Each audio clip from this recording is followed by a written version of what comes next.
la dama de hierro y el castillo de naipes con los papeles del divorcio aún frescos en la mano. No lloré, no grité, no me aferré a nadie. Lo primero que hice fue tomar la silla de ruedas de mi suegro, don Ricardo Castillo, el patriarca semiparalizado, y llevarlo yo misma hasta la puerta del amante de mi marido. Y en el preciso instante en que aquella joven levantó la vista para mirar al anciano con ojos llenos de horror, la casa de mi familia política se derrumbó como si fuera una bomba de relojería.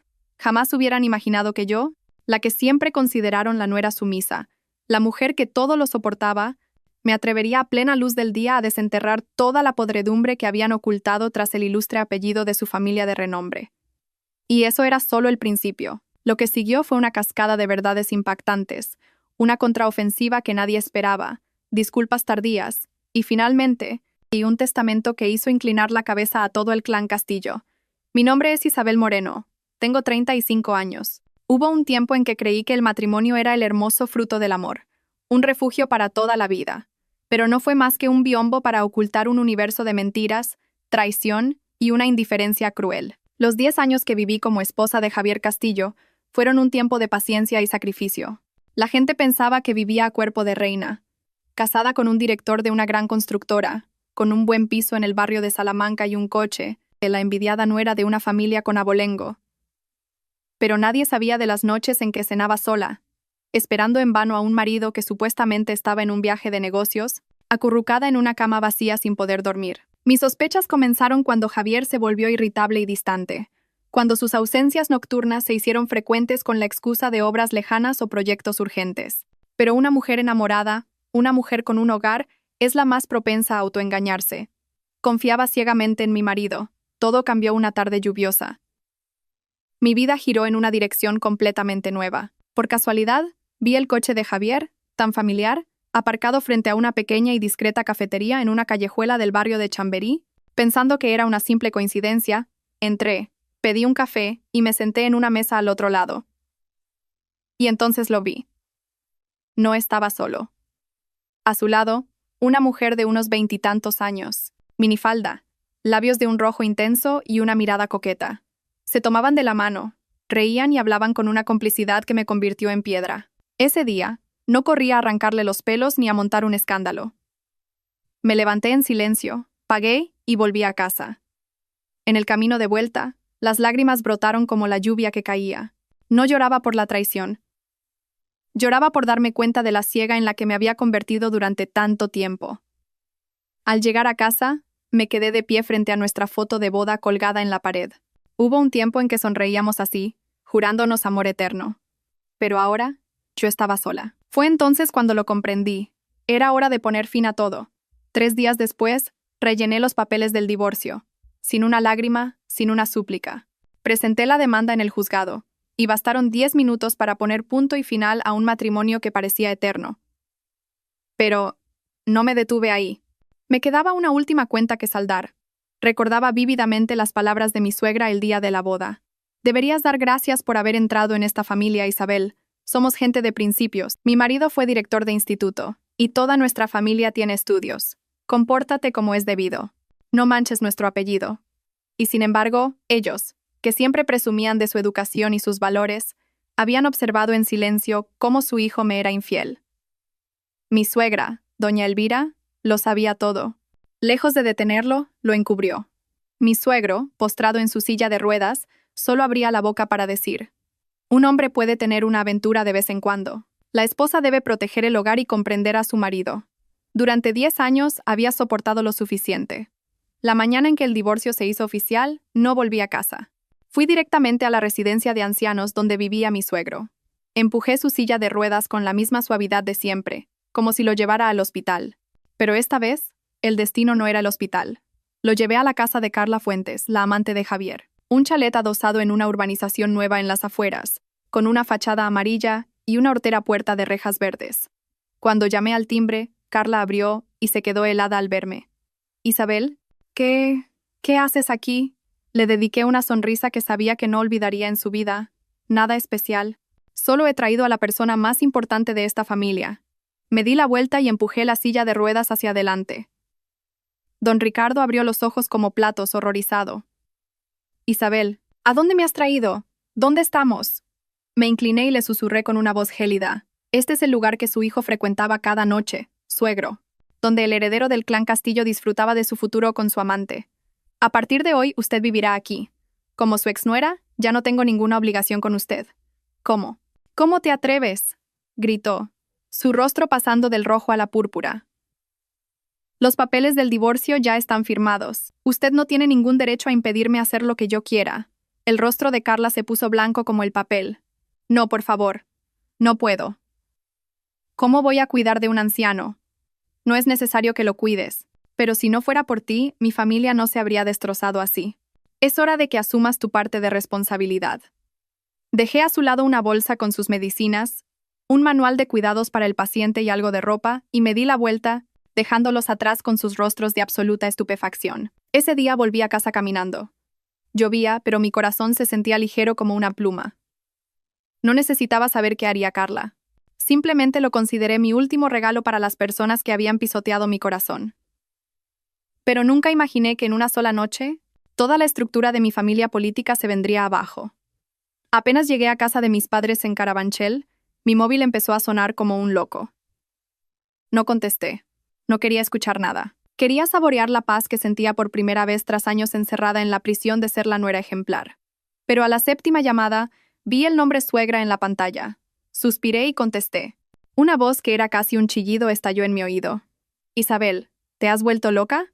¿Cómo has podido dejar a mi suegro en la casa de esa zorra? ¿Estás en tu sano juicio? ¿Sabes lo que está diciendo toda la familia? Mantuve la calma. Yo solo he llevado a su suegro al lugar que su hijo frecuentaba, para que experimente un poco de la vida real que ustedes han ignorado durante tanto tiempo. Insolente. Desagradecida. ¿Así me pagas los 10 años que te he mantenido? ¿10 años? En los 10 años que fui su nuera, usted nunca me consideró parte de la familia. Desde el primer día, me hizo levantarme a las 5 de la mañana para preparar el desayuno para todos, mientras usted y Javier roncaban. Si tenía fiebre, decía que fingía. Cuando me quedé embarazada, me hizo ir al mercado como siempre, y cuando sufrí el aborto, me dijo que era porque mi destino era estéril y el cielo no quería darme un hijo. ¿Y ahora dice que me ha mantenido? Silencio al otro lado de la línea. No esperé respuesta. Colgué esa noche, cené con mi madre. Me quitaba las espinas del pescado mientras me preguntaba en voz baja. ¿De verdad crees que has hecho lo correcto? La miré y le dije lentamente. Mamá, si me hubiera quedado callada, sufriendo en silencio, la gente me habría tomado por tonta, pero si una ha aguantado lo suficiente, también tiene derecho a devolver el golpe. No es por venganza, es para demostrarles que no soy la mujer débil que ellos creen. Mi madre no dijo nada más, pero en su mirada vi una especie de alivio. Quizás era orgullo, o quizás compasión. A la mañana siguiente, mi suegra, doña Elvira Vargas, se presentó en casa de Carla con sus cuñados y sobrinos. Me enteré por una amiga que era la presidenta de la asociación de vecinos de esa urbanización. Mi amiga me llamó, emocionada. Isabel, no te imaginas el escándalo. Tu familia política está montando un circo en casa de esa chica. Tu suegra ha entrado insultándola a gritos, intentando llevarse al abuelo, pero la tal Carla se resiste llorando y diciendo que no puede, que tú le dijiste claramente que era su responsabilidad. Sonreí para mis adentros. Yo nunca dije tal cosa, pero conocía bien el carácter de Carla. Alguien acostumbrado a vivir sin dar un palo al agua se volvería loco tras una sola noche escuchando a un anciano gritar pidiendo comida o ayuda para ir al baño. Además, don Ricardo no era precisamente un hombre de carácter apacible. Desde el infarto cerebral, su humor se había vuelto más volátil y testarudo. Incluso yo, que lo cuidé durante años, a veces perdía la paciencia cuando golpeaba la mesa exigiendo que fuera yo, su nuera, quien le diera de comer. A esas horas, él estaría gritando como un poseso en esa casa extraña, y Carla estaría al borde de un ataque de nervios, muerta de vergüenza. ¿No era ese el precio a pagar por robar el marido de otra? La vida no es tan fácil como en las telenovelas. Hacia el mediodía recibí otra llamada. Esta vez era Javier. No contesté. Llegó un mensaje. Isabel, ¿qué le has hecho a mi padre? ¿Estás loca? Siguió otro. Toda la familia está revolucionada. Mamá está a punto de ingresar en el hospital por la tensión. ¿Pretendes que todo el barrio se entere? Le respondí con una sola frase. No me avergüenzo de lo que he hecho. Pero tú eres tan cobarde que ni siquiera puedes admitir lo que hiciste. Un hombre que deja a su padre anciano y enfermo en manos de su exmujer y su amante debería mirarse un poco al espejo. Luego, bloqueé su número. Por la tarde oí un coche detenerse frente a la casa de mis padres. A través de la ventana vi a doña Elvira. Llevaba el mismo vestido de seda con estampado de flores moradas que yo le había lavado tantas veces. Pero hoy, con el pelo revuelto y los ojos hinchados, parecía desolada. Gritó desde la puerta. «Isabel Moreno, sal aquí ahora mismo. Sal y hablemos cara a cara». Mi madre salió primero. Su voz era firme.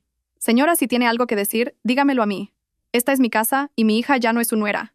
«No, tiene que salir ella. Ha destrozado a mi familia». Salí, sin miedo. «Suegra, ¿a qué ha venido? ¿Cómo te atreves a preguntar? Has avergonzado a toda mi familia. ¿Quieres que todo el barrio se ría de nosotros?». La miré con una franqueza que nunca antes había usado. Yo no he avergonzado a nadie. Solo he revelado la verdad. Si tanto temía la vergüenza familiar, debería haberle enseñado a su hijo a tenerla. «Te voy a denunciar por difamación. Adelante, denúncieme. Tengo pruebas de sobra. La grabación de Javier y Carla en la cafetería, las cámaras del hotel, incluso mis informes del psicólogo por el maltrato emocional. Si quiere ir a juicio, estaré encantada de acompañarla. Pero me temo que la que quedará en evidencia no seré yo». Doña Elvira se quedó paralizada. No esperaba que yo hubiera preparado todo con tanta meticulosidad. Sé que siempre me había visto como una simple chica de pueblo dócil y fácil de manejar, pero olvidó que una mujer llevada al límite se convierte en la más fuerte de todas. Finalmente, se dio la vuelta en silencio y se marchó. Vi su espalda encorvada sin ira, solo con una sensación de ligereza. La limpieza de la basura había comenzado, pero esto no era todo. En mis manos, aún guardaba un secreto que haría que Javier y toda su familia no pudieran volver a levantar la cabeza jamás. Cuando mi suegra cruzó la puerta, me quedé allí de pie un largo rato. Su caminar desganado, una mezcla de rabia e impotencia, era una imagen que había visto innumerables veces durante mis 10 años de matrimonio. Pero antes era yo la que suplicaba, la que temía, la que dependía de cada una de sus palabras y gestos. Ahora era yo quien la había hecho inclinar la cabeza, no porque fuera malvada, sino porque no podía soportarlo más. Y lo que ella aún no sabía era que el verdadero terremoto ni siquiera había empezado. Entré en mi habitación y saqué una pequeña caja de metal cerrada con un viejo candado.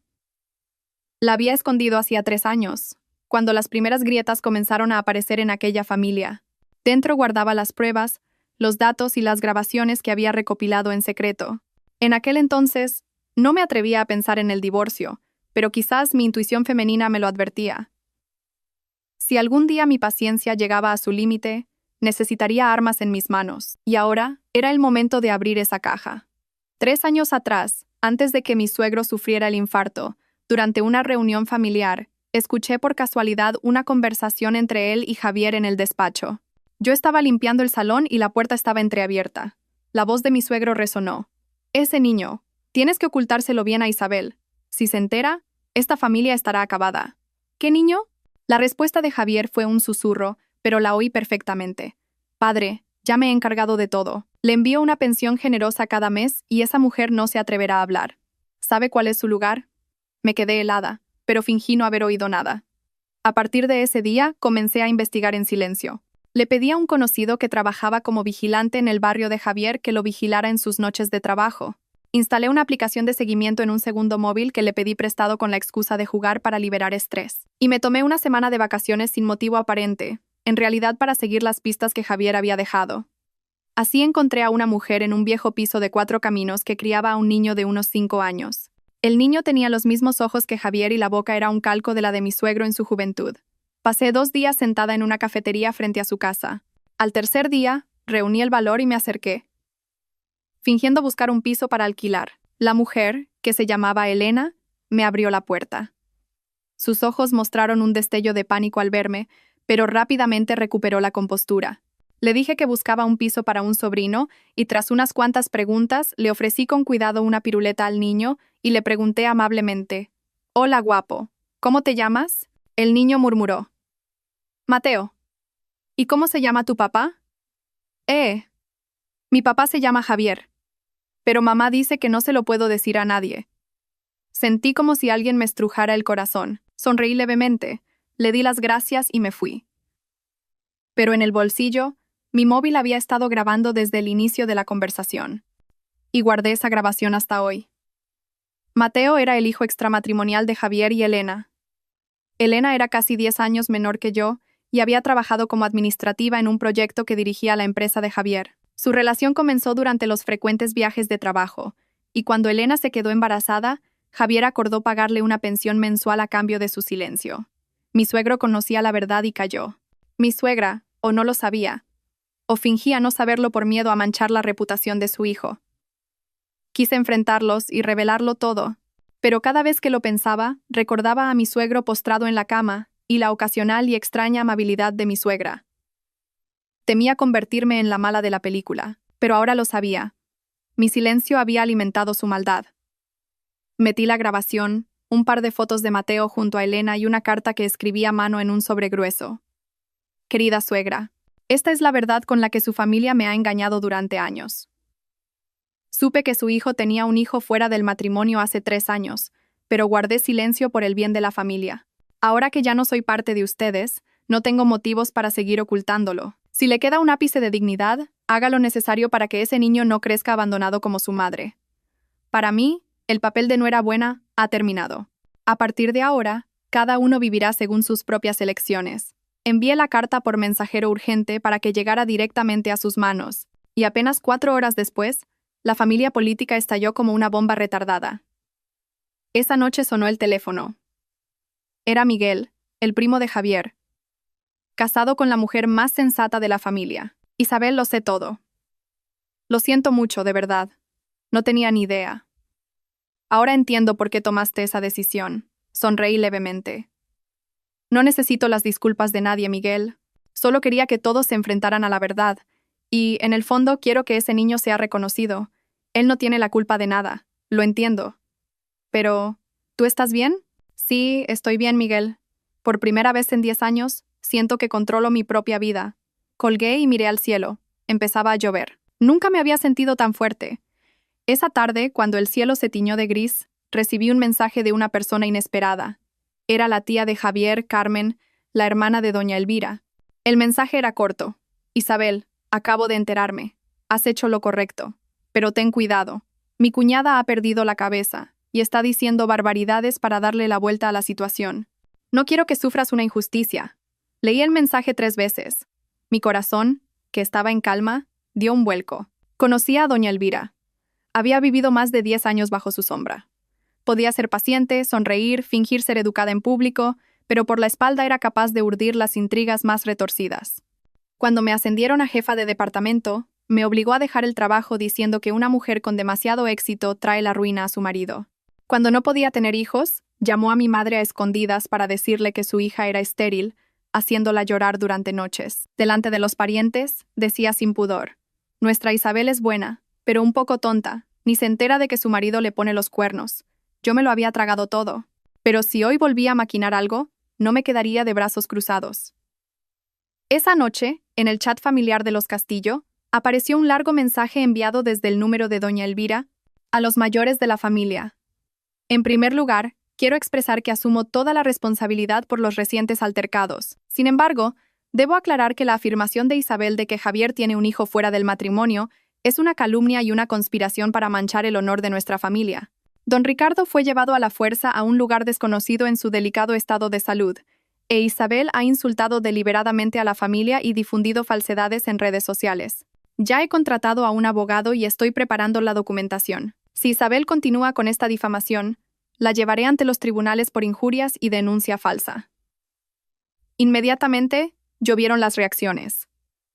Algunos la apoyaban, otros dudaban. Pero una cosa estaba clara. Doña Elvira intentaba cambiar las tornas. No me enfadé. Con calma, hice una captura de pantalla y envié un único mensaje al chat. A los mayores de la familia, soy Isabel, su ex sobrina política. Para aclarar la situación, les envío algunas pequeñas pruebas. Y un archivo de audio con la conversación entre don Ricardo y Javier Castillo sobre la pensión del niño. 2. Fotos de Mateo y su madre, Elena. 3. El registro de una consulta en el Centro de Salud de Cuatro Caminos donde figura Javier Castillo como nombre del padre. 4. Una foto de las cámaras de seguridad del Hotel El Encanto, fecha 5 de mayo, donde se ve a Javier Castillo y Elena entrando juntos. No quiero hacer de esto algo más grande, pero si alguien sigue insistiendo en que miento, No tendré más remedio que presentar todo esto ante las autoridades y dejar que la ley decida.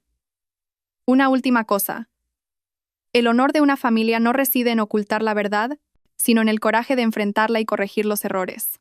Minutos después, el chat quedó en un silencio sepulcral.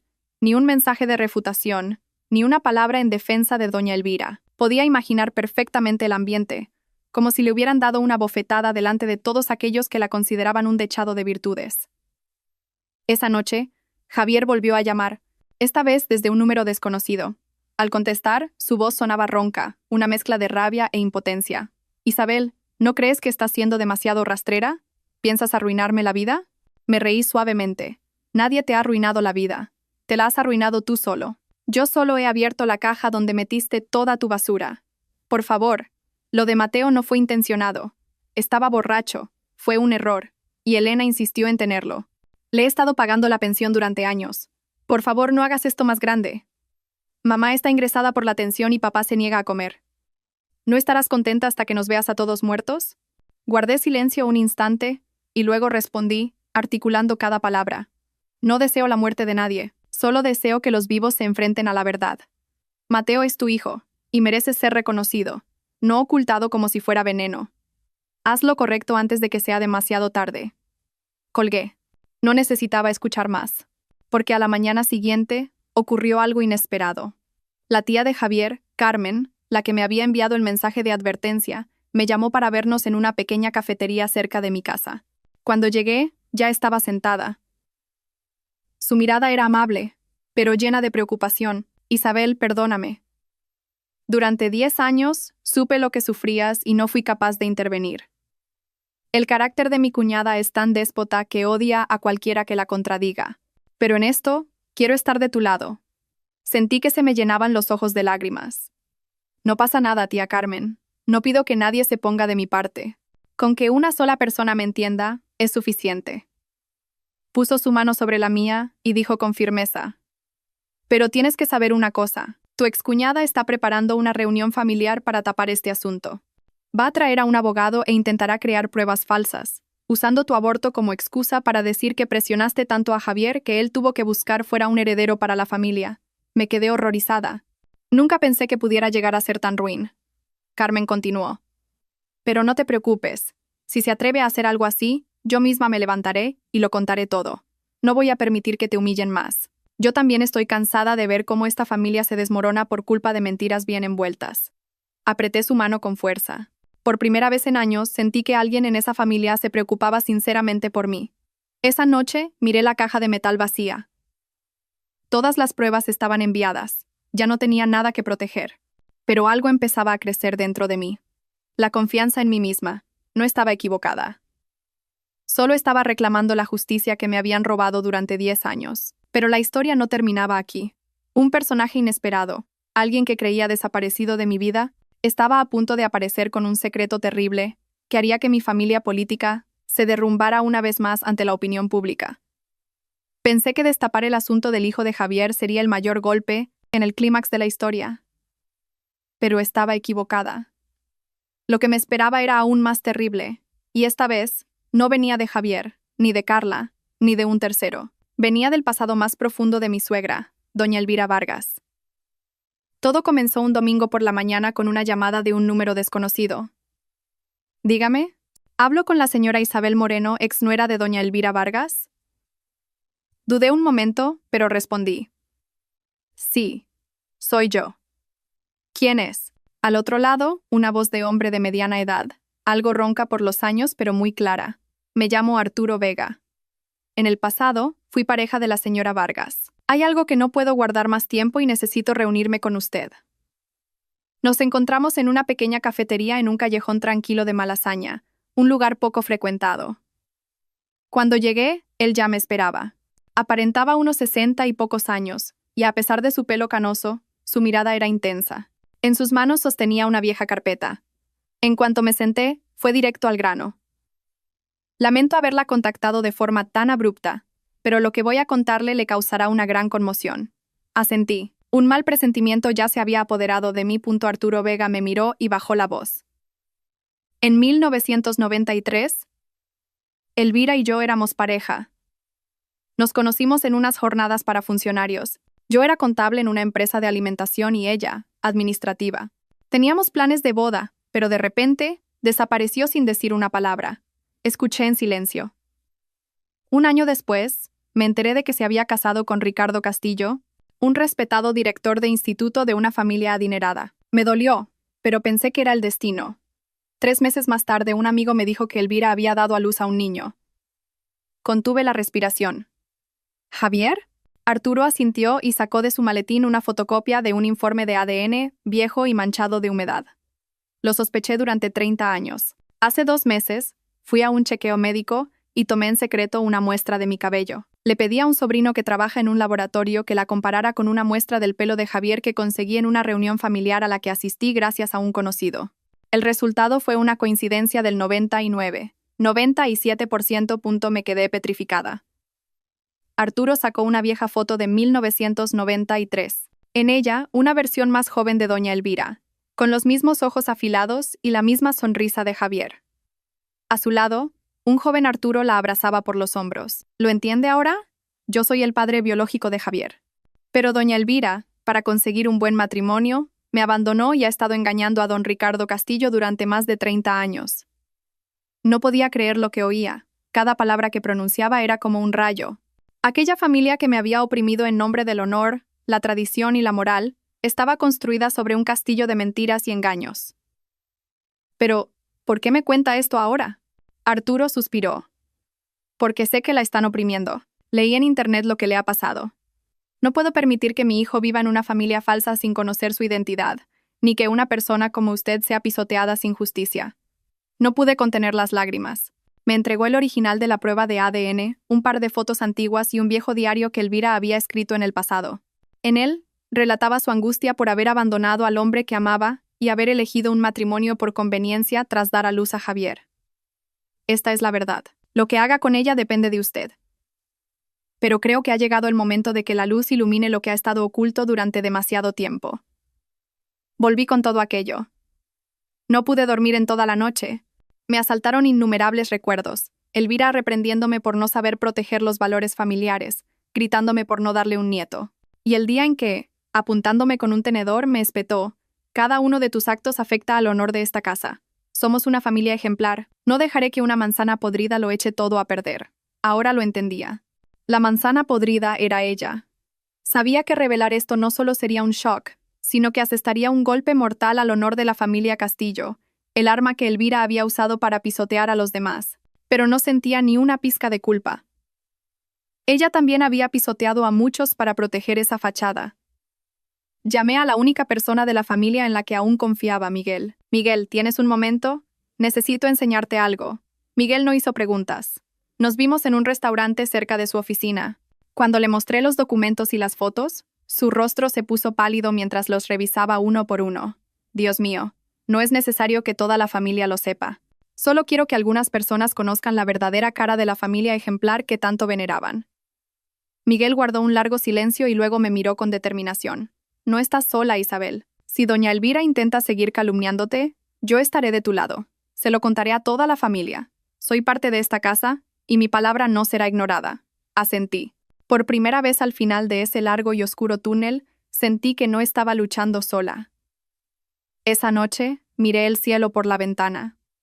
La luna llena derramaba su luz sobre los tejados. Me pregunté si una mujer como Elvira, que me había enseñado a ser educada, que me había oprimido en nombre de ser una buena nuera, que me había reprendido por no tener principios, tendría el valor de mirarse al espejo y enfrentar su sucio pasado. No estaba segura, pero sabía que el día en que su máscara cayera ante toda la familia no estaba lejos. La reunión familiar se celebró el domingo siguiente por la mañana en la casa principal de los Castillo, la finca familiar, aquel lugar reservado durante generaciones para los eventos más importantes: bodas, funerales, celebraciones, se convertiría ahora en el escenario donde se desvelaría la verdad que doña Elvira había ocultado durante más de 30 años. No estaba invitada, pero un mensaje de Miguel, el primo de Javier, me hizo ir. Isabel, doña Elvira va a anunciar públicamente que no puedes tener hijos para culparte de haber abandonado a tu marido y destruido el hogar. Si no vienes, cargarás con esa infamia para siempre. Si vienes, yo estaré de tu lado. No lo pensé 2 veces. Elegí un sencillo pero elegante vestido de color marfil. sin maquillaje ni joyas. Quería presentarme tal como era, no perfecta, pero digna y con orgullo. Esa mañana, el patio de la finca estaba lleno de gente. Los rostros familiares que una vez llamé tío, tía, primo, ahora me miraban con una mezcla de sospecha y murmullos. Pero no bajé la cabeza. Caminé con paso firme hacia la larga mesa situada en el centro del patio. Doña Elvira estaba sentada en la cabecera, y a su lado, un inquieto Javier se mordía las uñas. Mi suegro, debilitado, estaba en una silla de ruedas en un rincón, silencioso como una vieja estatua. Nadie esperaba que me atreviera a aparecer. Doña Elvira abrió los ojos como platos y apretó los labios, pero enseguida esbozó una sonrisa burlona. Vaya, vaya. La exnuera también ha venido. Bienvenida. Muy bienvenida. Al menos sabes lo que es la vergüenza. Me senté con calma en una silla al otro extremo de la mesa y levanté la vista. No he venido a avergonzarme. He venido a contar la verdad, por si hay alguien aquí que prefiera escucharla en lugar de mentiras. Doña Elvira me fulminó con la mirada. Respiró hondo y se dirigió a todos. Querida familia, he convocado esta reunión para aclarar las calumnias que la exesposa de mi hijo, Isabel Moreno, ha difundido sobre nuestra casa. Ha dicho que Javier tiene un hijo ilegítimo. Ha abandonado a su suegro en casa de una desconocida y ha amenazado el honor de nuestra familia. Todo esto es un montaje producto de su complejo por no poder darnos un heredero. Se oyeron algunos murmullos. Una mujer susurró: «Pero si Isabel solo tuvo un aborto, ¿eso significa que no puede tener hijos?». Me levanté y con voz clara y firme, articulando cada palabra, dije: «Disculpen, pero debo decir esto. De lo contrario, mi madre y yo viviremos humilladas para siempre». Saqué de mi bolso la carpeta que había preparado y la coloqué en el centro de la mesa, frente a doña Elvira. Un murmullo recorrió a los presentes. La miré fijamente. Este es un informe ginecológico reciente del Hospital Universitario La Paz. El médico confirma que mi útero es completamente normal y que soy fértil. El día que sufrí el aborto, tenía más de 38 grados de fiebre. Y usted, suegra, me obligó a ir al mercado. ¿Lo recuerda? El rostro de doña Elvira se puso blanco. Intentó mantener la compostura. Eso es mentira.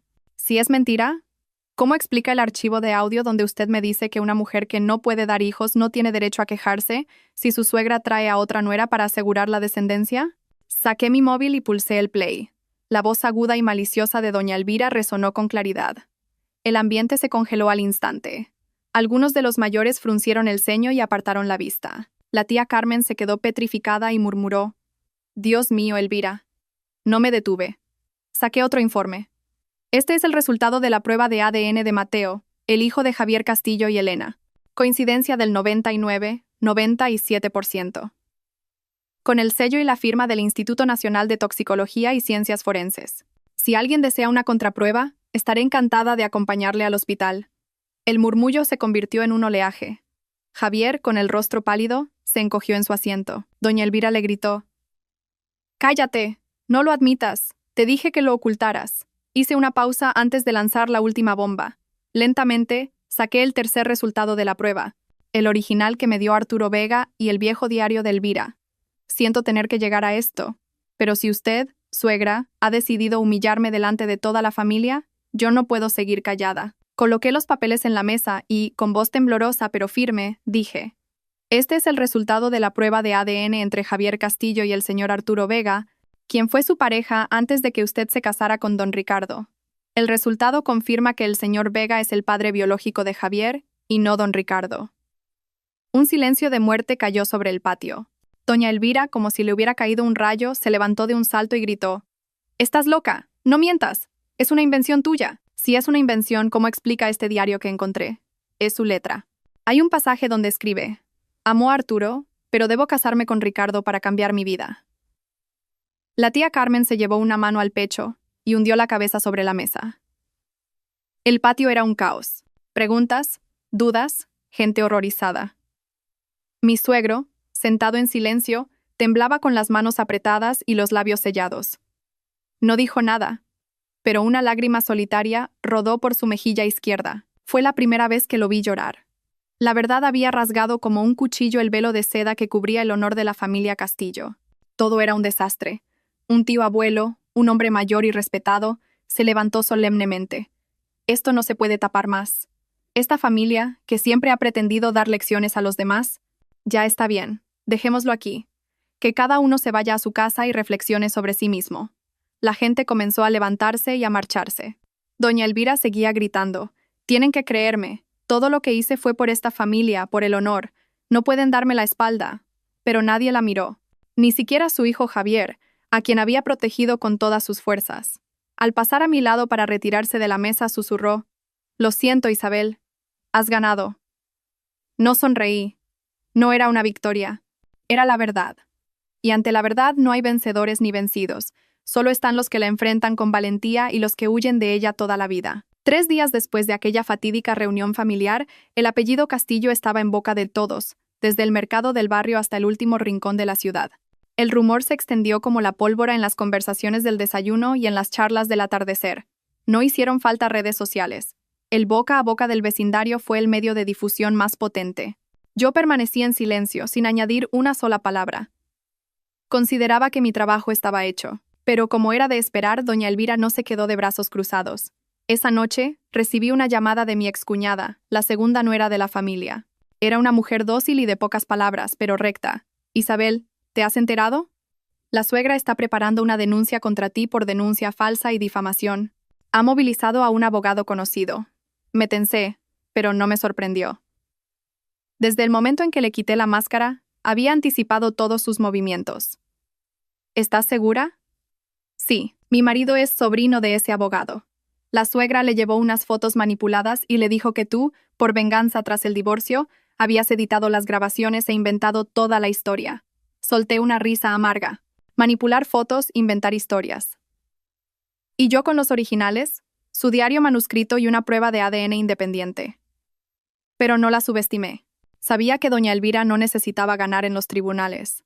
Le bastaba con ganar la guerra de la opinión pública. Con que la gente dudara, con que pensara que algo habrá, ella ya habría recuperado parte de su reputación. Era la táctica más perversa de todas. Al día siguiente, recibí una citación del Servicio de Mediación del Ayuntamiento por una denuncia de difamación. La mediadora era una mujer de unos 40 años, de aspecto pulcro. Sobre su mesa, un documento con el nombre de doña Elvira Vargas bien visible. Me dijo cortésmente: «Señora Moreno, la hemos citado para verificar algunos hechos. La señora Vargas alega que usted ha difundido información falsa, dañando su honor personal y familiar. Entiendo que es un asunto familiar complejo, pero le agradecería su colaboración para aclarar las posturas de ambas partes». Asentí y de mi bolso saqué todos los documentos originales, las grabaciones con sello de fecha, los resultados del laboratorio forense y el diario original acompañado de una declaración firmada por Arturo Vega. Lo puse todo sobre la mesa y dije con voz clara: «No he difamado a nadie. Solo he dicho la verdad. Si esa verdad ha hecho que alguien sienta que ha perdido su honor, la culpa no es mía». La mediadora examinó los documentos, y a medida que leía, su expresión se volvía más seria. Al cabo de un rato, levantó la vista. Su mirada ya no era fría, sino que denotaba cierta comprensión. «Entiendo. Todo queda perfectamente claro con esta documentación. Informaré a mis superiores para archivar el caso como denuncia infundada». Sonreí levemente. «Gracias. Pero, si no es mucha molestia, ¿podría transmitirle un mensaje de mi parte a la señora Vargas? Dígale que las mentiras tienen las patas muy cortas». Al salir del edificio, el sol me dio en la cara. Un taxi se detuvo junto a la acera y de él se bajó precisamente doña Elvira. Iba vestida con un traje de chaqueta negro, el pelo recogido en un moño alto y los labios pintados de un rojo intenso, como en las fiestas familiares. Pero sus ojos estaban hinchados y su rostro pálido. Se detuvo al verme. Nos miramos en silencio, sin insultos, sin agresiones. Solo 2 miradas afiladas como cuchillos cruzándose en el aire. Fui la primera en hablar. «Suegra, veo que todavía no se rinde». Ella apretó el bolso y soltó una risa burlona. «Te crees muy lista, ¿verdad? ¿Crees que por desenterrar viejas historias vas a ganar? Admito mis errores, pero tú tampoco eres una santa». Levanté la cabeza. «No, no soy una santa, pero tampoco finjo ser una autoridad moral como usted». Me miró durante un largo rato. Por primera vez, en sus ojos no había desprecio ni ira.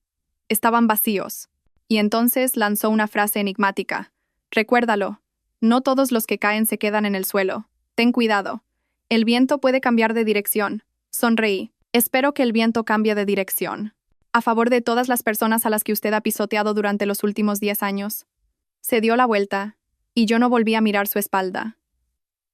Esa tarde fui a ver a mi madre. Estaba sentada en el porche, escuchando la radio mientras limpiaba verduras. Cuando me senté a su lado me preguntó, ¿está todo bien? Asentí levemente. Sí, pero creo que las cosas se van a poner un poco ruidosas. Mi madre sonrió y me acarició el pelo. ¿Y qué importa que haya ruido? Si vivimos con la conciencia tranquila, no hay nada que temer. Sople el viento como sople, recuerda esto. Nunca vivas como las personas que te hicieron llorar. Apoyé la cabeza en su hombro. En más de 10 años de matrimonio, ni un solo momento había sido tan pacífico como este. Pero exactamente una semana después, apareció una publicación anónima en un importante foro femenino online. El título era: Una exnuera vengativa calumnia a su suegra. Denunció la verdad manipulada. El texto estaba plagado de información falsa y distorsionada. Que yo, por no poder tener hijos, estaba celosa de la joven amante de Javier, Carla, y que tras el divorcio había inventado la historia del hijo secreto y el pasado de mi suegra para hundir a la familia. La publicación se extendió como un incendio forestal. Hubo gente que la creyó, gente que dudó e incluso gente que se burló de mí, sacando a la luz detalles de mi vida personal. Por un momento, flaqueé. Intenté guardar silencio, pero mi madre me cogió la mano y me dijo: No puedes retroceder. Si lo haces, la gente pensará que eres culpable. Asentí.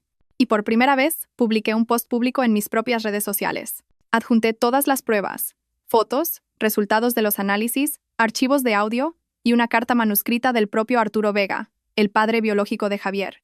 En solo 30 minutos, se compartió miles de veces, y entonces ocurrió algo que nadie esperaba. Incluso Carla, la amante, intervino. Publicó un breve texto. No quería involucrarme, pero confirmo que Isabel Moreno no miente. Javier Castillo y yo tenemos un hijo. Nunca he sido agredida ni calumniada por él. La única persona que me sugirió que guardara silencio fue su ex-suegra. La comunidad online explotó. Doña Elvira Vargas, la que amenazaba, calumniaba e inventaba historias, se convirtió oficialmente en objeto de escarnio público. La familia Castillo fue expulsada de las organizaciones benéficas locales, y la historia de la familia se convirtió en el cotilleo de todo el barrio. Y yo solté un suspiro de alivio, no porque hubiera ganado, sino porque por fin no tenía nada más que ocultar. Después de que publicara todas las pruebas en mis redes sociales, la tormenta arrasó con la máscara de hipocresía moral de mi antigua familia política. El barrio hervía de rumores, las comunidades online me apoyaban, y aquellos que me habían dudado y criticado eliminaron silenciosamente sus comentarios o me enviaron mensajes de disculpa. Carla, la mujer que pensé que desearía mi desaparición, puso el punto final a la farsa de los Castillo con una simple frase: Isabel no me hizo nada malo. Fui yo la que se equivocó, y lo admito. Pensé que todo había terminado, que la vida volvería a la calma, pero a menudo, cuando cierras una puerta de dolor, se abre otra. No para herirte más, sino para preguntarte: ¿estás lista para vivir de otra manera? Un lunes por la tarde, mientras organizaba mi currículum para buscar trabajo, sonó el teléfono. Un número desconocido. Dudé, pero contesté. Dígame, ¿hablo con Isabel Moreno? Soy Marcos Pérez, director de Recursos Humanos de Construcciones Torres. Me ha hablado de usted el consejero Miguel Castillo. Era Miguel, la única persona de esa familia que me había dicho: Isabel, te creo. Nunca le pedí ayuda, pero él, en secreto, había puesto el primer ladrillo para que yo pudiera reconstruir mi vida. Nos gustaría contratar a alguien para nuestro departamento legal interno, y el señor Castillo la ha recomendado encarecidamente.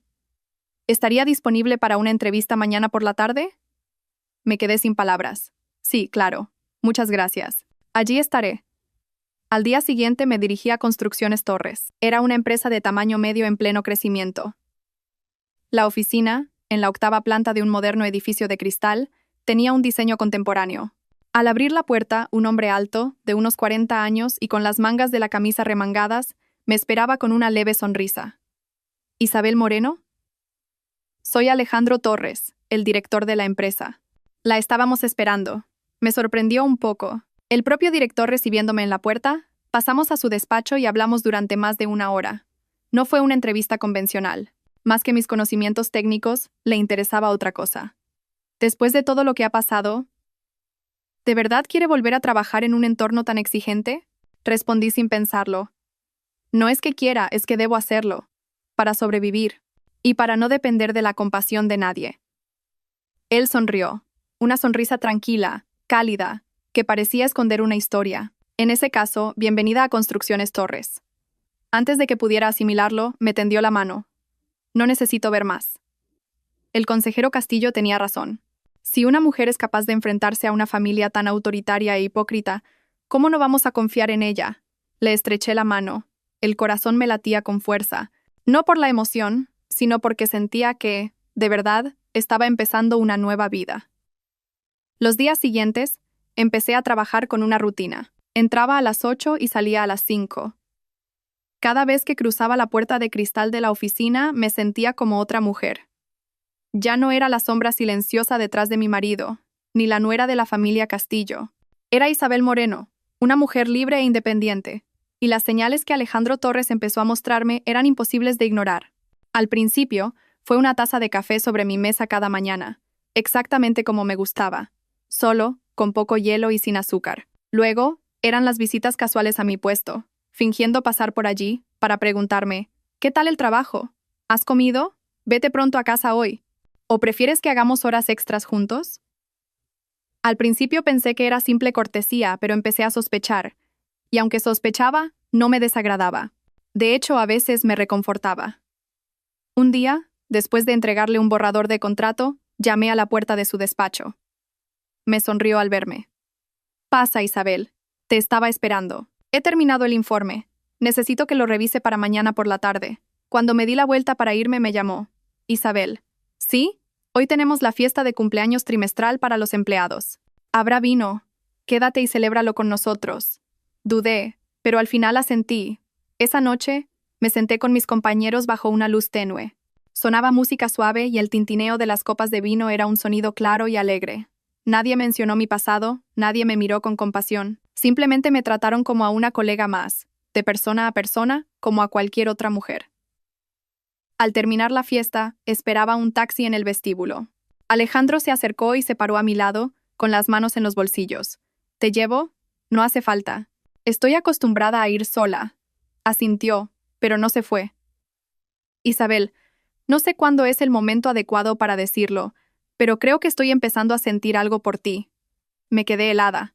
Una ráfaga de viento nocturno me alborotó el pelo. Lo miré, sin esquivarlo, pero sin acercarme. Acabo de salir de un infierno. Aún no sé si tengo fuerzas para volver a confiar en alguien. Me miró con unos ojos que no tenían prisa. No te pido que confíes en mí ahora mismo. Solo quiero que sepas que hay alguien dispuesto a esperar. Guardé silencio. No sabía si era emoción o miedo. Al llegar a casa, me tumbé en la cama. Apreté el móvil, sin responder, pero mi mente era un torbellino. Un hombre bueno que aparece justo cuando intento levantarme. ¿Era sincero? ¿O era esta otra prueba del destino? No había respuesta, pero sabía que mi corazón, lentamente, estaba empezando a descongelarse. Pero justo cuando pensaba que había encontrado la calma, un mensaje anónimo me arrastró de nuevo al abismo de la duda. Ten cuidado con ese tal Alejandro Torres. No todos los que son amables son sinceros. Es un hombre que ha hecho creer a muchas mujeres y luego las ha dejado con una herida que nunca cicatriza. El mensaje anónimo llegó en plena noche. Era corto, pero se clavó en mi corazón como un puñal de hielo. Pasé la noche en vela, leyéndolo una y otra vez. ¿Será verdad? Esas 3 palabras daban vueltas en mi cabeza. Ya no era una mujer ingenua. Había vivido en una familia política plagada de intrigas, había sufrido un matrimonio engañoso, y había visto cómo la gente se apuñalaba por la espalda por dinero y prestigio. Había confiado y me habían destruido, y el miedo a cometer el mismo error era abrumador. Pero esta vez, necesitaba estar segura. A la mañana siguiente, entré en la oficina con una sonrisa ligera y saludé a mis compañeros como de costumbre. Pero en mi mente, ya tenía un plan. Decidí empezar por la persona más fiable, la señora Pilar, del Departamento de Contabilidad. Llevaba 7 años en Construcciones Torres, y a pesar de haber sido suspendida por protestar contra un recorte injusto de las primas, había vuelto a la empresa por la confianza que tenía en Alejandro Torres. La invité a comer. Nos sentamos en un rincón de un restaurante de menú del día cerca de la oficina. Pilar, necesito preguntarte algo con total sinceridad. ¿Ha habido alguna vez algún rumor extraño sobre el señor Torres y las empleadas? Pilar dejó los cubiertos. Me miró fijamente un rato y luego sonrió. Ah, así que tú también has recibido el mensaje anónimo. Me quedé de piedra. ¿Usted también? Yo no, pero 3 chicas que estaban antes en administración sí lo recibieron. Cuando entraron, todas recibieron mucha ayuda del director. Pero al poco tiempo, Empezó a correr el rumor de que se aprovechaba de los sentimientos de las empleadas. Apreté las manos y tragué saliva. ¿Y es verdad? Pilar negó con la cabeza. No hay pruebas. Y nadie se atrevió a hablar. Un día, de repente, las tres dejaron la empresa al mismo tiempo. Nunca dijeron por qué. Una se casó y las otras dos se fueron a otro sector. Nadie habló públicamente, pero recuerdo que una de ellas, Laura, se pasó una semana llorando en el baño antes de irse de repente. Alguien dijo que la vio rompiendo una especie de carta. No es nada seguro. Sentí un peso en el pecho, como si me costara respirar. Pero intenté actuar con normalidad. ¿Sabe dónde está esa chica Laura ahora? Pilar frunció el ceño, pensativa, y luego sacó su móvil. Voy a preguntarle a una antigua compañera. Creo que se fue a una empresa de exportación agrícola en el centro. Esa tarde, después del trabajo, fui en silencio a la dirección que me dio Pilar. La empresa de exportación estaba en la tercera planta de un edificio antiguo. Llamé a la puerta y me abrió una mujer menuda, de aspecto amable, de unos 30 y pocos años. Al verla el corazón se me aceleró. ¿Laura? Sí, ¿quién es usted? Hola, soy Isabel Moreno, una nueva empleada de Construcciones Torres. He oído que trabajó allí y me gustaría preguntarle un par de cosas sobre el director, Alejandro Torres. La mirada de Laura se ensombreció. Tras un instante abrió la puerta. Pase. Nos sentamos en un rincón de la pequeña oficina, con el zumbido de 2 ventiladores de fondo. Laura me sirvió un vaso de agua y suspiró.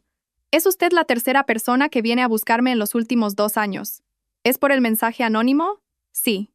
Y creo que sé quién lo envía. Esperé a que continuara. Cuando trabajaba allí, el director fue muy amable conmigo. Me ayudaba con el trabajo, me llevaba a casa si hacía horas extras, me regalaba libros, me invitaba a cenar. Pensé que era una nueva oportunidad. Su voz se quebró. Una vez, en un viaje de trabajo, bebí demasiado. Él me llevó al hotel. A la mañana siguiente no recordaba nada, pero sobre la mesa había una nota escrita a mano. Guardemos lo de anoche como un buen recuerdo. No quiero ataduras, y tú eres una buena persona. Me sentí confundida, traicionada. Ni siquiera sé si realmente me traicionó, pero esa sensación de haber sido utilizada y descartada. Fue horrible. Me quedé helada, sin palabras. Laura continuó. Después de eso, simplemente renuncié. Ni se me pasó por la cabeza demandarlo. No quería que se supiera. Pero la hermana de otra empleada que pasó por lo mismo después de mí le cogió un odio mortal. Un día me dijo, «No voy a dejar que se salga con la suya», pregunté con cautela. ¿Cree que fue ella quien envió los mensajes? Estoy segura. Le di las gracias a Laura y me levanté. Salí de allí con el corazón encogido.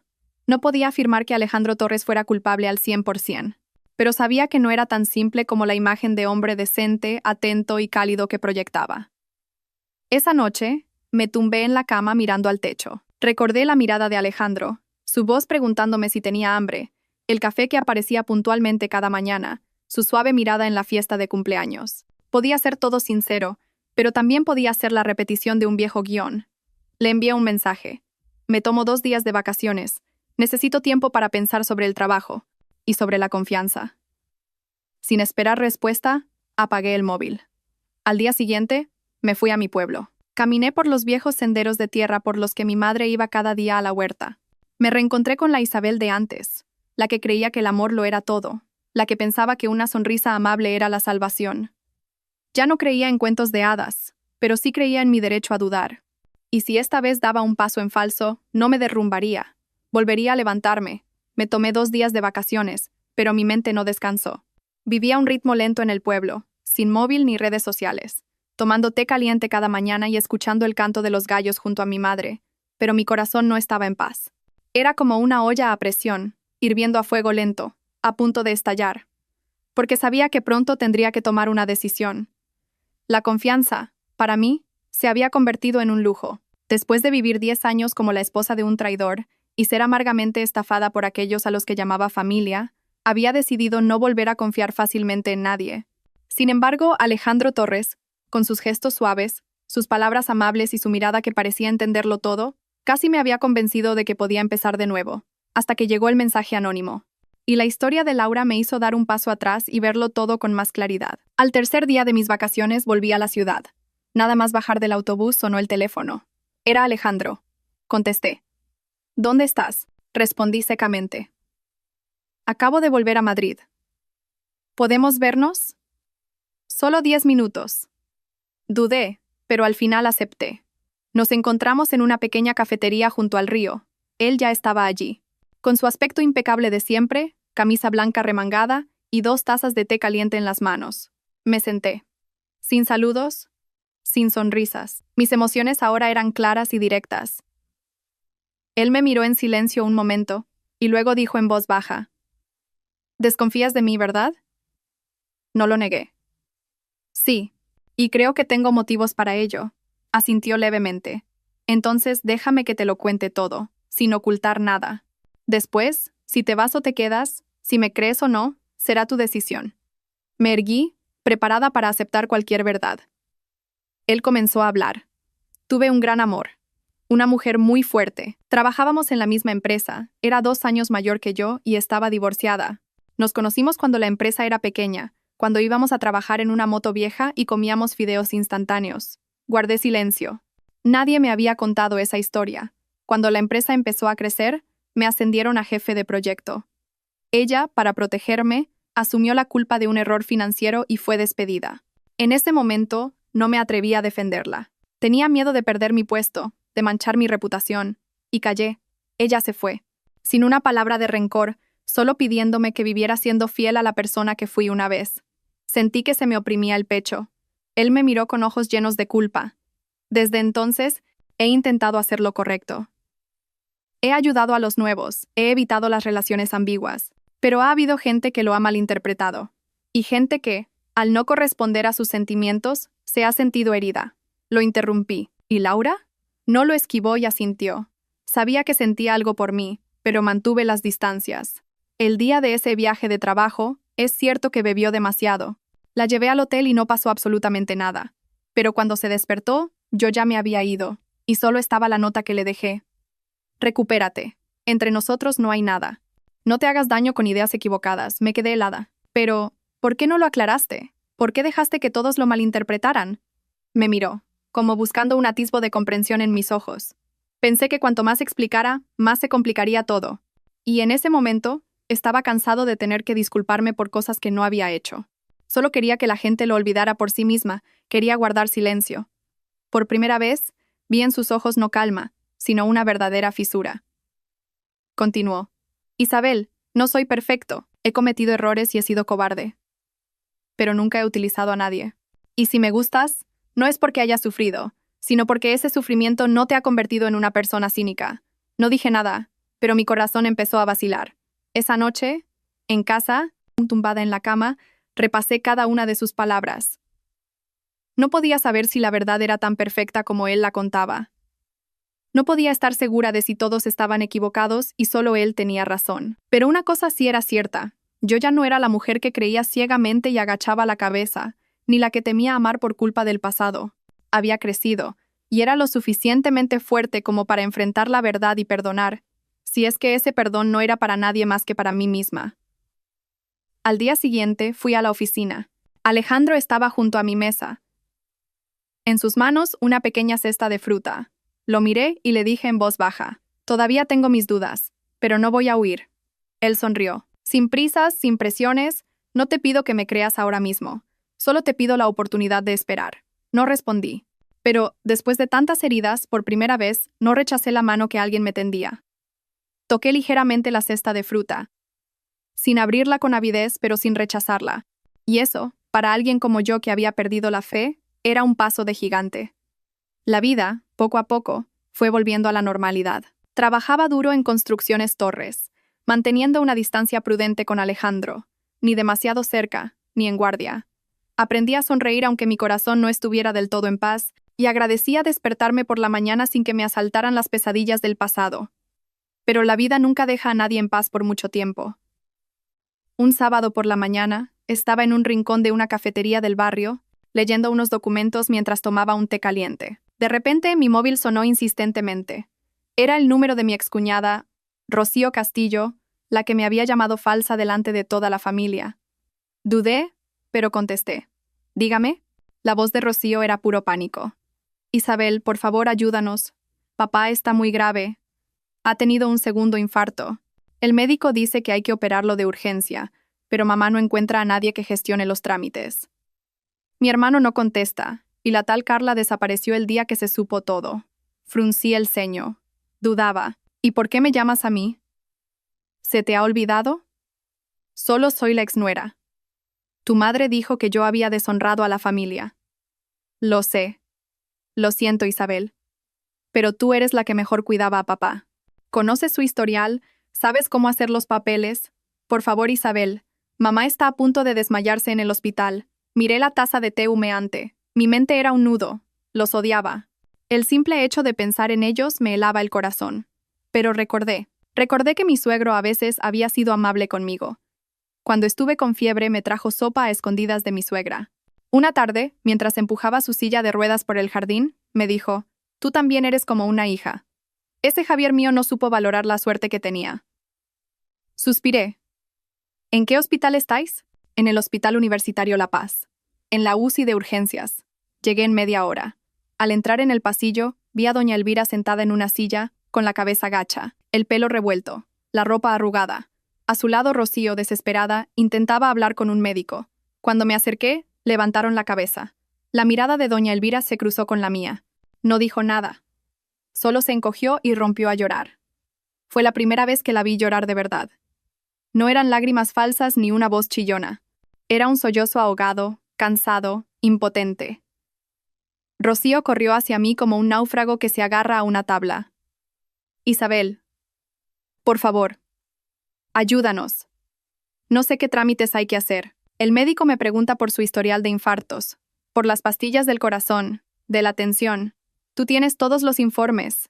Abrí mi bolso y saqué la vieja carpeta con el historial médico. La había guardado durante los últimos 2 años. Era la que siempre llevaba cuando, como nuera, esperaba en las consultas de mi suegro. Rocío la cogió como un tesoro y corrió hacia adentro. Me senté al lado de doña Elvira. Me miró con los ojos rojos e hinchados y sus labios temblaron. Al cabo de un rato dijo en voz baja, «Gracias». Me sorprendió. En más de 10 años de matrimonio, nunca había oído esa palabra de su boca. No respondí. La operación duró más de 3 horas. Esperé con ellas. Nadie habló.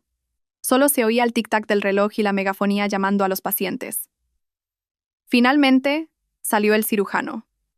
La operación ha sido un éxito, de momento, pero debemos vigilarlo de cerca. No puede sufrir ningún sobresalto y es crucial que un familiar que conozca bien su estado esté a su lado durante la primera semana. Doña Elvira se derrumbó en la silla y Rocío se tapó la cara, sollozando. Le pregunté al médico, «Doctor, soy su exnuera, pero yo lo cuidaba personalmente. ¿Puedo quedarme con la familia para atenderlo?» El médico asintió. «Excelente. Si conoce bien su estado, sería ideal que estuviera a su lado, especialmente las primeras 72 horas». Me volví hacia doña Elvira y Rocío. «Me quedaré, pero lo hago por don Ricardo, no por nadie más de esta familia». Ellas asintieron. Nadie se atrevió a decir nada más. Esa noche me quedé en el hospital, al lado de la cama de don Ricardo. Aún estaba inconsciente, pero su color iba mejorando. Le cogí la mano. Una mano arrugada y fría. «Suegro, soy yo. Isabel está aquí». Sus párpados temblaron levemente. No sabía si me había oído, pero en el fondo de mi corazón creía que me reconocería. Pasé la noche sin apartar la vista del monitor de constantes vitales. A la mañana siguiente, cuando salí al pasillo para el cambio de turno, vi a doña Elvira de pie. Sostenía un termo con sopa caliente. La he hecho yo. Por si el señor reconoce el olor. La miré en silencio, pero no la rechacé. Por primera vez, su mirada no era acusadora ni crítica. Era la mirada de alguien que sabe que se ha equivocado, pero no sabe por dónde empezar a pedir perdón. Y en voz baja, dijo, «Me he portado muy mal contigo». Seguí en silencio. «No pasa nada si no me perdonas. Pero, ¿me permitirías intentar arreglarlo, poco a poco?» La miré directamente a los ojos. Sin rabia, sin rencor. Solo dije lentamente, «No todo el mundo tiene la oportunidad de arreglar las cosas. Cuando suegro despierte, le ayudaré. Pero después, no volveré. He llegado demasiado lejos como para dar marcha atrás». Ella asintió y bajó la cabeza. Sin excusas, sin súplicas, como alguien que ha perdido lo más importante de su vida y no se atreve a pedir que se lo devuelvan. Esa tarde salí del hospital y caminé por las callejuelas cerca de mi casa. El sol del atardecer teñía de amarillo las esquinas. Recibí un mensaje de Alejandro. Me he enterado. Sigue siendo la misma. Haces que los demás se sientan avergonzados. Esperaré a que vuelvas. Sonreí, pero no respondí. Sabía que no estaba lista para amar de nuevo. Pero también sabía que ya no era la persona que se dejaba arrastrar sin decir nada. Esta vez, era yo quien elegía mis pasos. Ya fuera para volver a ayudar a quien me hirió, o para avanzar y aceptar a alguien nuevo, yo ya no era la de antes. Mi suegro despertó al cuarto día de la operación por la mañana. Yo estaba en el pasillo del hospital cuando una enfermera vino corriendo. Isabel, el señor Castillo ha despertado. Pregunta por usted. Ha dicho su nombre, Isabel. Sentí que se me paraba el corazón. Entré de inmediato en la habitación. Estaba en silencio, y una luz suave se filtraba por las cortinas blancas. Él estaba más delgado, con los ojos hundidos, pero conservaba su aire de fortaleza. Al verme levantó lentamente la mano, indicándome que me acercara. Me senté a su lado y le cogí la mano. Se me hizo un nudo en la garganta. Suegro, soy Isabel. Sus párpados parpadearon suavemente. Su voz era un susurro ronco. Así que, todavía estabas aquí. Porque usted me necesitaba. No podía abandonar a la persona que me trató como a una hija. Apretó mi mano con fuerza. Sus ojos se enrojecieron. Ya no veía al suegro autoritario, sino a un anciano frágil que había regresado del umbral de la muerte. Respiró con dificultad y continuó. Isabel, tengo algo que decirte, solo a ti. Miré sorprendida a la enfermera y a Rocío, que curioseaban desde la puerta. ¿Podrían dejarnos solos un momento? Mi suegro quiere hablar conmigo a solas. Asintieron y salieron. Cuando nos quedamos solos, mi suegro me hizo un gesto para que me acercara más. Su voz era tan débil que tuve que pegar mi oído a sus labios para escucharlo. En el cajón de la mesilla, en el fondo, hay un sobre amarillo. La contraseña es tu cumpleaños. Me quedé helada. ¿Mi cumpleaños? Sí. La cambié hace 2 años. Ya entonces sabía que en esta familia no quedaba nadie tan sincero como tú. No podía creerlo. En los últimos días de su vida, la persona en la que había confiado era yo, la nuera a la que habían expulsado de casa con todo tipo de insultos. Pregunté con voz temblorosa. ¿Qué hay en el sobre, suegro? Mi testamento, el original. Todas las propiedades, la casa, los terrenos, están a nombre de tu marido, Javier, pero con una condición. Si ese sinvergüenza te es infiel, toda la herencia pasará a la persona que yo he designado. ¿Y a quién ha designado? Cerró los ojos y sonrió débilmente. A ti. Estaba atónita. Pero, suegro, no está ni validado por un notario. No me dio tiempo. Lo que quiero ahora es que lo tengas como prueba para enfrentarte a ellos si intentan algo. Yo lo sé todo sobre Javier y esa mujer. Lo sé desde hace mucho tiempo. Pero soy viejo y estoy enfermo, no tenía fuerzas. Tu suegra lo tapó todo por miedo a perder el honor. Lo vi todo. Que no dijera nada no significa que no me doliera. Las lágrimas empezaron a brotar sin control. Apreté su mano y sollocé. Suegro, no quiero la herencia. Me basta con saber que usted confió en mí de verdad. Me miró con unos ojos que ardían como una última llama. Fuiste mi nuera. Es lo único de lo que me arrepentiré toda la vida. Si pudiera vivir de nuevo, te habría casado con otro, no con Javier. Ambos nos reímos entre lágrimas. Después de esa conversación, fui directamente a la casa de 3 plantas donde había vivido 10 años. Mi suegra había cambiado la cerradura, pero hoy fue Rocío quien me dio la llave. Es justo que entres tú, Isabel. Eres la única que sabe que guardaba papá en ese cajón. Subí al dormitorio. La mesilla seguía en su sitio. Me agaché y giré la combinación. 256. Mi cumpleaños. Con un clic, la cerradura se abrió. Dentro estaba el sobre amarillo. Tal y como mi suegro había dicho. Lo saqué. En el sobre, escrito a mano, ponía: abrir solo cuando haya que defender la justicia. Con manos temblorosas abrí el sobre. Dentro, el testamento hológrafo original, firmado y con la huella dactilar de mi suegro, y un archivo de audio en una vieja grabadora. Pulsé el play. La voz de mi suegro sonó con claridad. Yo, Ricardo Castillo, en pleno uso de mis facultades mentales, redacto este testamento. Lego todos mis bienes a mi hijo Javier Castillo, con la siguiente condición: no cometer adulterio, violencia doméstica o cualquier acto de traición hacia su esposa. En caso de incumplir esta condición, todos mis bienes serán legados a mi exnuera, Isabel Moreno. Isabel me cuidó durante mi enfermedad y fue la única que defendió el honor de esta familia hasta el final. A partir de este momento, todo el poder de decisión recae en Isabel Moreno. Escuchaba temblando. Las lágrimas no paraban. No era por el dinero. Era porque, por fin, alguien en esa familia había reconocido mi valor de una forma que nadie podía negar. Esa noche, recibí una llamada de doña Elvira. «Isabel, ¿qué te ha dicho mi marido? Dímelo». Su voz era urgente, casi rota. Mantuve la calma. «¿De verdad quieres saberlo, suegra? Soy su esposa. Tengo derecho a saber. Pues se lo diré». Su marido dejó un testamento. Y en él se especifica que si Javier me traicionaba, toda la herencia pasaría a ser mía. Al otro lado de la línea se hizo un silencio repentino, seguido de un golpe sordo, como si se le hubiera caído el teléfono. Segundos después, Rocío cogió el teléfono. «Isabel, mamá se ha desmayado». Corrí al hospital, pero no entré en su habitación. Desde fuera le entregué al médico el medicamento de emergencia para el corazón que yo misma había comprado para mi suegro tiempo atrás, y me marché. No me vengué, pero tampoco volvería a ser la mujer sumisa y paciente. 3 días después, el abogado de la familia me llamó. Había que convocar una reunión familiar para verificar la validez legal del testamento.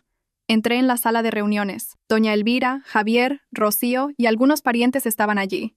Sus rostros estaban tensos. Cuando el abogado leyó el testamento y reprodujo la cinta, la sala quedó en un silencio sepulcral. El abogado asintió y confirmó. En este momento, este testamento tiene plena validez legal. Si la familia desea impugnarlo, deberán iniciar un proceso judicial. Sin embargo, con un contenido tan explícito, las probabilidades de éxito son muy bajas. Todas las miradas se clavaron en mí. Me levanté. No quiero la herencia. Lo único que deseo es que, a partir de ahora, nadie en esta familia tenga derecho a insultarme. Nadie puede referirse a mí como una destructora. Me voy, pero no permitiré que nadie siga pisoteando mi honor. Dejé una copia del testamento sobre la mesa y salí de la sala. Con la cabeza bien alta, por primera vez, dejé a mi familia política atrás, no en silencio, no entre lágrimas, sino con el reconocimiento de mi lado. Pensé que después de la reunión con el abogado todo habría terminado. Como había renunciado a la herencia, creí que me dejarían en paz. Como había demostrado que no estaba equivocada, creí que podría vivir el resto de mi vida con ligereza y tranquilidad. Pero había olvidado una cosa: la codicia nunca descansa. 3 semanas después de la lectura del testamento, recibí una citación del juzgado de primera instancia. La demandante era mi ex-suegra, doña Elvira Vargas. La demanda alegaba que el testamento hológrafo de don Ricardo Castillo había sido redactado bajo coacción, que en el momento de su redacción no se encontraba en plenas facultades mentales y que había habido inducción por parte de Isabel Moreno, por lo que solicitaba su nulidad. No sabía si reír o llorar. Después de vivir décadas en la hipocresía, hasta en el último momento, por dinero, estaba dispuesta a pisotear la última voluntad sincera de su marido. Fui a ver a mi abogado con todos los documentos originales, la cinta de audio, el testamento manuscrito y el video de las cámaras del hospital donde se nos veía a mi suegro y a mí conversando. El abogado revisó los documentos y asintió. No se preocupe. Este es un caso prácticamente perdido para ellos. El testamento tiene firma, huella dactilar, un archivo de audio con voz coincidente y un video que demuestra que estaba en plenas facultades. Si insisten, tenemos derecho a contrademandar por denuncia falsa y difamación. Suspiré. No quiero pleitos. Solo quiero que sepan que ya no soy la persona fácil de manipular que era antes. El abogado sonrió. Pues que lo vean. Que vean que la nuera sumisa de antes ya no existe. Ahora es usted una persona con una espada de doble filo. Si la subestiman, se cortarán ellos mismos. El día de la primera vista, doña Elvira apareció vestida de luto, con una expresión de víctima. Javier estaba a su lado, pero con la cabeza gacha. Vi claramente que no quería cruzar la mirada conmigo. Quizás por vergüenza, quizás por miedo. Yo fui sola, sin abogados ni parientes, pero caminé con paso firme como una roca. En la sala, doña Elvira se levantó. Señoría, soy la esposa legal de Ricardo Castillo.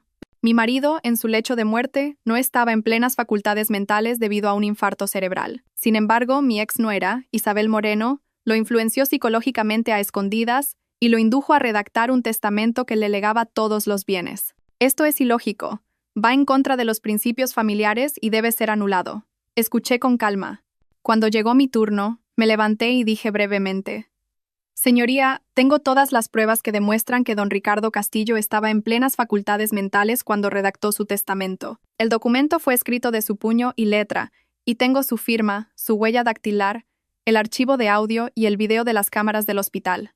Además, él especificó claramente que la herencia pasaría a mí si su hijo me traicionaba. Presenté un informe del neurólogo del Hospital La Paz que certificaba que el paciente Ricardo Castillo, tras la operación, mantuvo durante varios días un estado de conciencia claro y una capacidad de cognición adecuada sobre su entorno y las personas que lo rodeaban. El juez suspiró y asintió. Se declaró un receso para deliberar. 15 minutos después, se dictó la sentencia en primera instancia. El tribunal consideró que el testamento de Ricardo Castillo era legal, voluntario y no mostraba indicios de coacción. La demanda de la señora Elvira Vargas fue desestimada en su totalidad. No necesité decir nada más. Me levanté, hice una reverencia al tribunal y salí de la sala. Fuera del juzgado, doña Elvira estaba de pie como una estatua. Su hija Rocío le rodeaba los hombros con un brazo, con los ojos enrojecidos. No las miré, pero al pasar a su lado dije en voz baja: «Usted me dijo una vez que yo no merecía entrar en esa casa. Ahora, soy yo la que no la necesita». Doña Elvira no respondió. Apretó los labios, pero en sus ojos vi el pánico, la confusión y la amargura de quien lo ha apostado todo y se ha quedado con las manos vacías. Esa noche, volví a casa, abrí las ventanas y dejé que el viento moviera las cortinas blancas. Recibí un mensaje de Alejandro. «He oído que has ganado el juicio. No voy a felicitarte, porque no necesitabas ganar.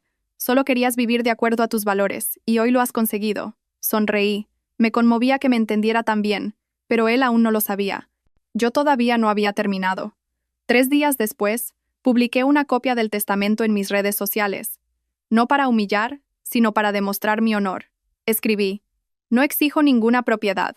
Lo único que deseo es que aquellos que me pisotearon llamándome nuera indigna, traidora y destructora de hogares, sepan que cumplí con mi deber, que fui sincera y que fui la persona que estuvo al lado de don Ricardo Castillo hasta el final, cuando sus propios hijos lo abandonaron. Esta es la verdad, sin más ni menos. Y la verdad existe, aunque nadie la crea». La publicación se compartió miles de veces. Mucha gente comentó: «No has ganado con la herencia, has ganado con tu dignidad». No respondí a nadie y, en silencio, desinstalé la aplicación de redes sociales por un tiempo. Sabía que no necesitaba elogios, sino ser yo misma, plenamente, después de tantos años viviendo como una sombra. Después de publicar la copia del testamento en mis redes sociales, las comparticiones y los comentarios inundaron los foros femeninos. La gente me llamaba la mujer que resurgió de las cenizas, la única víctima que se atrevió a alzar la voz en medio de las cadenas de la tradición. No negaré que esas palabras me reconfortaron, pero tampoco me engañé pensando que era una heroína. Solo era una mujer corriente que, tras soportar y ser llevada al límite, decidió no retroceder más. Una semana después, recibí una invitación del Foro de Mujeres Valientes de España. Era un gran evento con cientos de asistentes, donde participaban personalidades que habían sido víctimas de matrimonios tóxicos, abuso psicológico y de una sociedad patriarcal. Me pidieron que diera una charla sobre el tema «Cómo levantarse cuando la familia es el mayor obstáculo».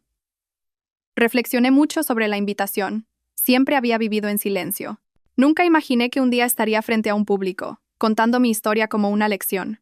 Pero de repente, pensé en todas esas mujeres, las que lloran en secreto cada noche, las que son abandonadas por sus maridos y humilladas por sus familias políticas, pero aprietan los dientes y aguantan. Si yo no hablaba, pensarían que estaban solas. Acepté la invitación.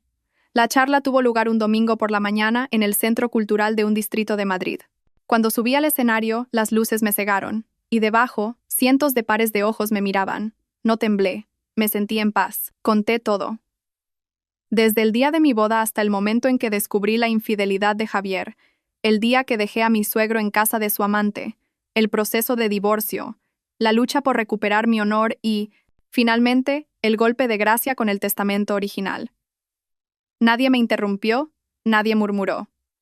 Solo hubo asentimientos, sollozos y lágrimas. Cuando terminé y bajé del escenario, decenas de personas se acercaron para cogerme la mano, abrazarme y darme las gracias por haber puesto voz a sus sentimientos. Sonreí, pero de repente me detuve. Al final de la cola estaba Carla. Llevaba un abrigo largo y una mascarilla. Pero reconocí sus ojos. Los mismos ojos que, un día en una cafetería, me miraron con burla mientras sostenían la mano de mi marido. Me quedé helada, pero Carla se acercó primero, se quitó la mascarilla e inclinó la cabeza. Sé que no tengo derecho a presentarme aquí, pero ahora mismo no tengo a nadie a quien acudir. He venido a suplicarte. Guardé silencio. La gente a nuestro alrededor empezó a murmurar con curiosidad. Asentí levemente. Sígueme. Fuimos a una pequeña tetería cerca del centro cultural. Carla se sentó frente a mí, con las manos entrelazadas. Estaba mucho más delgada. Tenía ojeras oscuras y su pelo, antes brillante y ondulado, estaba apagado y sin vida. ¿Estás bien?, comenzó Carla. Respondí con frialdad. No hacen falta saludos. Ve al grano. Carla se mordió el labio y sacó un fajo de papeles de su bolso. Eran informes médicos. Me ha pegado. Desde que te fuiste, Javier cambió. Cada vez que bebe rompe cosas. Y cuando algo no le gusta, me golpea. Fruncí ligeramente el ceño. Carla continuó. Pensé que si le robaba a Javier, ganaría. Me senté en esa casa, creyéndome la mujer más amada del mundo. Pero en realidad, solo era un sustituto barato en el que desahogaba su frustración cuando la vida no le iba bien. ¿Y qué quieres que haga yo? Carla me miró con los ojos llenos de lágrimas. Ayúdame con el divorcio. Ayúdame a denunciar a Javier por violencia de género. No tengo a nadie, ni dinero, ni familia, ni abogado. Quiero empezar de nuevo. Como tú, me quedé paralizada. Me asaltaron miles de recuerdos. El momento en que vi a Carla en brazos de mi marido, el momento en que se rió y me dijo, los hombres se comparten, la que los retiene es la que gana, y ahora estaba sentada frente a mí, pidiendo perdón a la persona a la que había traicionado. Miré a Carla directamente a los ojos. ¿Sabes que deseé que sufrieras toda tu vida? Carla asintió, sin excusas. Lo sé, es lo que sembré, y tengo que cosecharlo. Pero si me ayudas, te estaré eternamente agradecida. Solté una risa amarga. No necesito tu gratitud.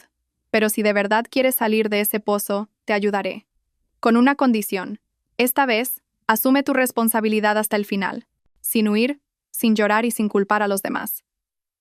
Carla, entre lágrimas, asintió. Te lo prometo. Al día siguiente, llevé a Carla a un centro de asistencia jurídica para mujeres víctimas de violencia de género. La ayudé a rellenar los papeles, le encontré un abogado de oficio y me aseguré de que obtuviera los partes de lesiones y los informes de urgencias. No lo hice por compasión. Lo hice porque, al igual que me pasó a mí, no quería que ninguna otra mujer se hundiera en ese fango. Por la tarde, al volver a casa, encontré un pequeño paquete en la puerta, sin remitente. Lo abrí. Dentro había una vieja fotografía. Me quedé helada. Era una foto de mi ex-suegra, doña Elvira Vargas, intercambiando una carpeta de documentos con un hombre desconocido frente a un banco. En el reverso, una nota manuscrita. Tu ex-suegra no se ha rendido. Esta es la prueba de que está desviando el patrimonio al extranjero. Ten cuidado. Queda una última partida. Apreté la foto. El corazón me latía con fuerza. Supe que el final aún no había llegado. Y que, si esta era la última batalla, esta vez, era mi turno de mover la primera pieza. Mis manos temblaron al ver la foto de doña Elvira frente al banco. No por miedo a que desviara el patrimonio, ni porque me interesara ya el dinero de la familia Castillo. Era por el agotamiento que sentía hacia esas personas que creen que pueden taparlo todo con poder, estatus e intrigas. Ni siquiera en el último momento de su vida se detenía. Esa noche, me senté junto a la ventana, sumida en mis pensamientos, y llamé a la única persona de esa familia que había mantenido su integridad. Mi ex primo político, Miguel. Miguel, necesito tu consejo. Si alguien intenta disponer de un patrimonio en medio de una disputa por una herencia, ¿es ilegal? Por supuesto. Si ese patrimonio está mencionado en un testamento o está embargado preventivamente por un litigio, disponer de él de forma deliberada es un delito de alzamiento de bienes. Si se demuestra, puede acarrear consecuencias penales. Asentí. No necesitaba oír más. Decidí que esta batalla tenía que terminar en el escenario más grande de todos, ante la justicia. Al día siguiente, fui al despacho de mi abogado y le entregué la foto, junto con las copias de los documentos de propiedad que mi suegro me había dejado, con su firma y número de registro. El abogado frunció el ceño al ver los papeles. Cree que doña Elvira está transfiriendo propiedades a un tercero. No es que lo crea. El hombre de la foto es Javier Ríos, un intermediario inmobiliario conocido por estar involucrado en varias transacciones ilegales para desviar terrenos en disputa al extranjero. El abogado asintió. Entendido. Inmediatamente, enviaré un escrito de urgencia al juzgado solicitando el embargo preventivo de todos los bienes mencionados en el testamento hasta que finalice el litigio. Si doña Elvira ha intentado engañar al tribunal, este será el golpe de gracia definitivo. 2 días después, recibí una citación del juzgado. Se había reabierto el caso de forma inesperada. El motivo. Se habían detectado indicios de que la parte demandada, es decir, doña Elvira Vargas, había infringido las normas sobre el patrimonio testamentario no dividido. Fui al juzgado. Doña Elvira también estaba allí. Pero esta vez, en su rostro no quedaba rastro de fortaleza. Estaba demacrada, con los ojos hundidos y el pelo visiblemente más canoso. Cuando se presentaron como prueba la foto y un certificado del banco que confirmaba que había intentado firmar un contrato de mandato para transferir propiedades a un conocido en Australia, el tribunal ordenó de inmediato el embargo de todos los bienes y advirtió que si la demandada continuaba infringiendo la ley deliberadamente, se solicitaría una investigación penal por un presunto delito de alzamiento de bienes. Yo permanecí sentada en silencio. Doña Elvira se volvió para mirarme. Por primera vez, en sus ojos no había odio ni arrogancia, solo fracaso y resignación. La vista terminó en un instante. Salí del juzgado con la cabeza bien alta, caminando hacia el sol del atardecer. Sabía que había recorrido todo el camino que tenía que recorrer, que ya no tenía nada que demostrar ni a nadie contra quien luchar. Una semana después, delegué oficialmente la donación de todos los bienes que me correspondían a una fundación de apoyo a mujeres víctimas de violencia de género. La noticia se publicó en la página del Foro de Mujeres Valientes junto con un texto mío. Hubo un tiempo en que toqué fondo. Si hoy puedo volver a levantarme, solo deseo ayudar a levantar a otras mujeres que están hundidas en el mismo pozo. El patrimonio se puede perder, pero el honor hay que protegerlo. Isabel Moreno esa noche, caminé sola por el paseo junto al río, sin bolsos de marca ni ropa de lujo. Nadie me reconoció como la mujer que una vez hizo tambalear los cimientos de toda una familia. Solo era una mujer corriente que, después de una larga tormenta de 10 años, sonreía. Un coche se detuvo lentamente a mi lado. Alejandro Torres se bajó con 2 tazas de té caliente. Me ofreció una. ¿Te quedan muchas batallas por librar? Sonreí. Se acabaron. De verdad. Se acabaron. ¿Estás bien? Levanté la vista para mirarlo. Ya no necesito la protección de nadie, pero si quieres caminar a mi lado, no hace falta que me cojas la mano. Con que vayamos en la misma dirección es suficiente. Él asintió y caminó en silencio a mi lado. Nadie dijo nada, pero mi corazón se sentía ligero como una pluma. Y quiero dedicar estas últimas palabras a todas las mujeres del mundo que en este mismo instante se sienten solas, pisoteadas, llorando por un matrimonio injusto. No aguanten, no callen, aprendan a levantarse por sí mismas, porque si aguantan demasiado, la gente no se lo agradecerá. Pensarán que es su obligación. Elijan dar un solo paso hacia adelante. Su honor no lo puede proteger nadie más que ustedes mismas.